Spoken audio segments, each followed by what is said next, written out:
Bonjour à tous, je suis très heureuse de vous retrouver dans ce nouvel épisode de The Inner Life.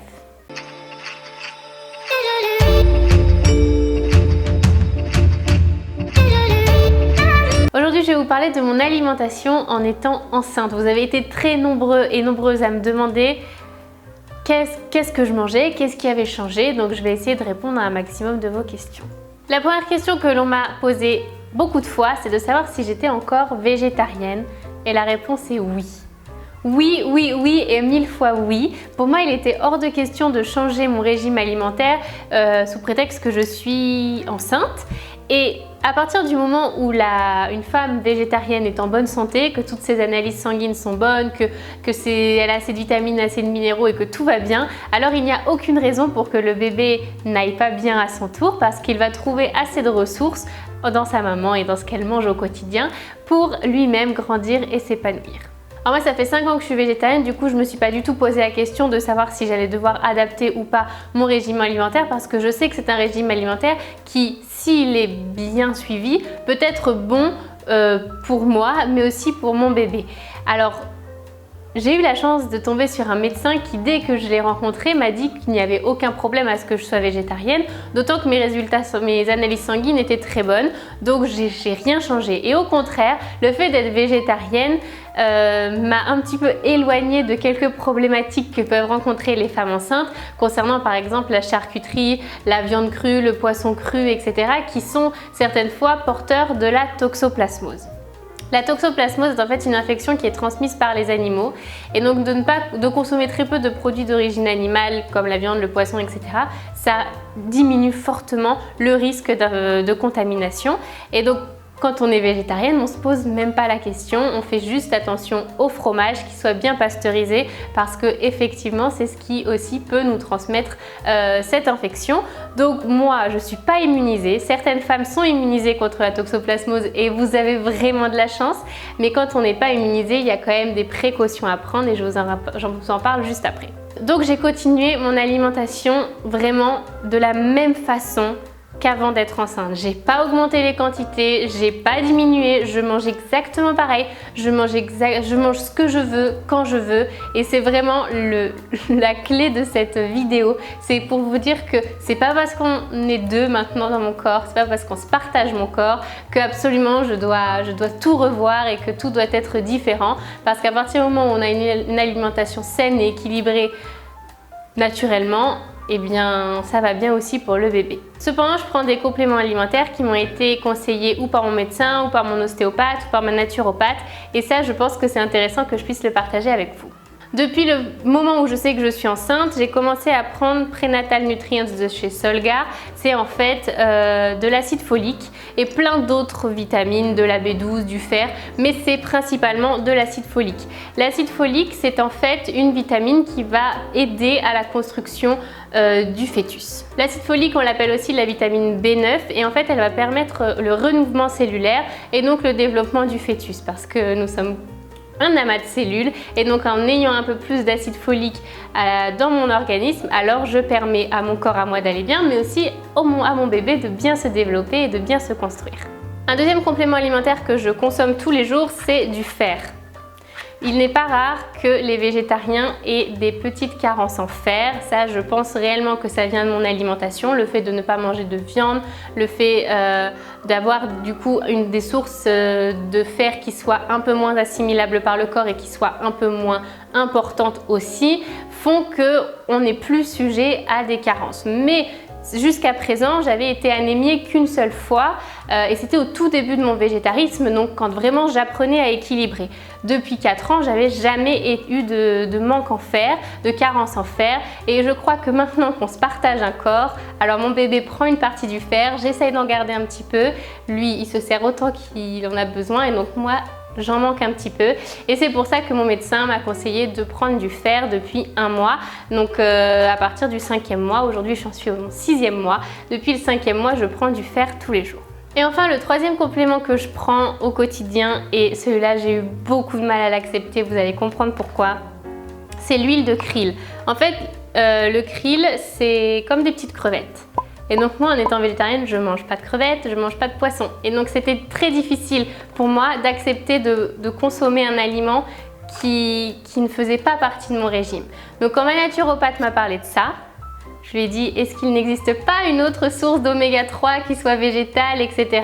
Et donc on a eu du mal à trouver quelque chose qui soit aussi tolérable par le corps, aussi puissant et aussi concentré. Donc j'ai accepté pour le bien-être de mon bébé. Je me suis dit ok Safia, prends de l'huile de krill, ça lui fera du bien. Effectivement l'huile de krill, ça vient d'un crustacé, d'un mini crustacé, une mini crevette, et c'est très riche en oméga 3. L'oméga 3 est un acide gras qui va vraiment stimuler le développement nerveux. Donc à partir du moment où on crée un nouvel être, un petit être vivant, le cerveau est ce qui va se construire en premier et c'est ce qui va se développer aussi tout au long de la grossesse. Et donc il était primordial d'avoir une source d'oméga 3 qui soit suffisante, d'autant plus que je suis végétarienne et donc pas de poisson, donc je peux manquer un petit peu d'oméga 3, à moins peut-être de manger énormément d'avocats, mais bon, c'est quand même pas aussi puissant que de prendre des cachets d'huile de krill. Et en plus, il se dit que l'huile de krill aiderait aussi au bon moral de la maman, donc bon, pour 9 mois, je veux bien manger un tout petit peu de poisson. C'est vrai que quand on est végétarien, on est convaincu par ce que l'on fait, quand on est végétalien aussi ou même omnivore, enfin dans tous les cas, quel que soit son régime alimentaire, on peut être convaincu par ce que l'on fait et par le fait que ce soit mieux pour soi. Et donc pour moi, c'était très difficile d'accepter de manger quelque chose qui ne faisait pas à l'origine partie de mon alimentation, mais pour le bien-être de mon enfant, je crois que je serais prête à tout en fait. Ensuite, il y a quelques aliments du coup auxquels je fais très attention. Vous avez vu dans le dernier vlog que le sucre avait été quelque chose de très compliqué ces dernières semaines parce qu'on soupçonnait peut-être un diabète gestationnel et finalement qui s'est avéré être faux. Mais comme on le soupçonnait, il a fallu pendant 2 semaines que vraiment je réduise au maximum ma consommation de sucre. Le diabète gestationnel, c'est en fait un diabète qui ne concerne que les femmes enceintes et c'est le fait que le sucre s'accumule dans le placenta parce que le placenta n'est pas assez puissant pour l'éliminer correctement et le fait qu'il s'accumule peut être dangereux pour le bébé. Donc à partir du moment où moi on m'a dit attention, tu fais peut-être un petit diabète gestationnel, fais gaffe, limite ton sucre, je peux vous dire que je ne mangeais plus aucun sucre. Quand je dis sucre, c'est tout ce qui est chocolat, tout ce qui est tous les biscuits, toutes les glaces, voilà, vraiment, je vous parle pas des sucres lents, je vous parle vraiment des gros sucres. Je diminue aussi beaucoup mes fruits. C'était un peu triste, mais pendant 2 semaines, ça a valu le coup parce qu'au final, je n'ai pas de diabète gestationnel et aujourd'hui, je peux manger ce que je veux. Et enfin, la deuxième catégorie d'aliments à laquelle je fais extrêmement attention en ce moment, c'est les crudités. Les crudités peuvent être porteuses de la toxoplasmose et comme moi je ne suis pas immunisée, il faut vraiment que je fasse attention. En France, on a la chance d'être, vous avez la chance d'être testé pour la toxoplasmose dès les premières analyses sanguines, dès que vous apprenez que vous êtes enceinte.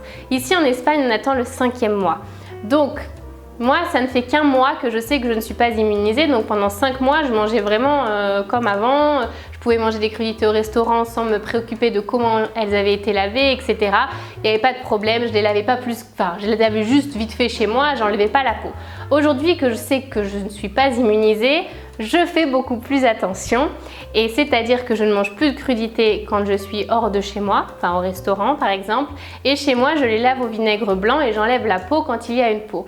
C'est vrai que c'est un petit peu restrictif, c'est un petit peu plus compliqué à gérer, mais c'est juste sur une période donnée, donc c'est pas non plus la mer à boire, mais quand j'étais dans mes 2 semaines sans sucre, sans crudité, et végétarienne, je peux vous dire que c'était vraiment compliqué de manger dehors.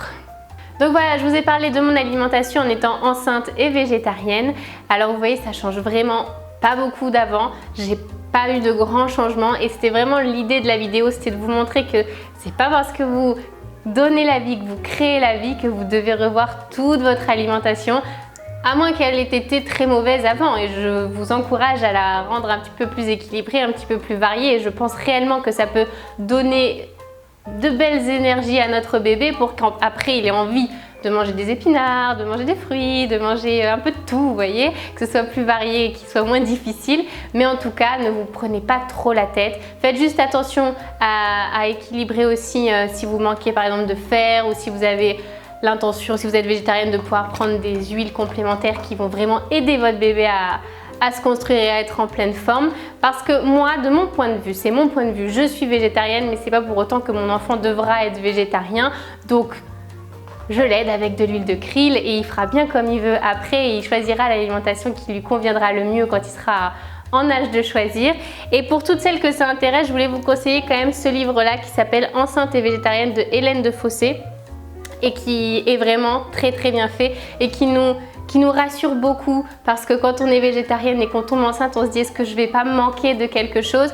Et donc là réellement vous avez les réponses à toutes vos questions. Il y a aussi, alors moi j'en suis là parce que à partir de là c'est l'allaitement et le après grossesse, donc je le lirai une fois que j'y serai.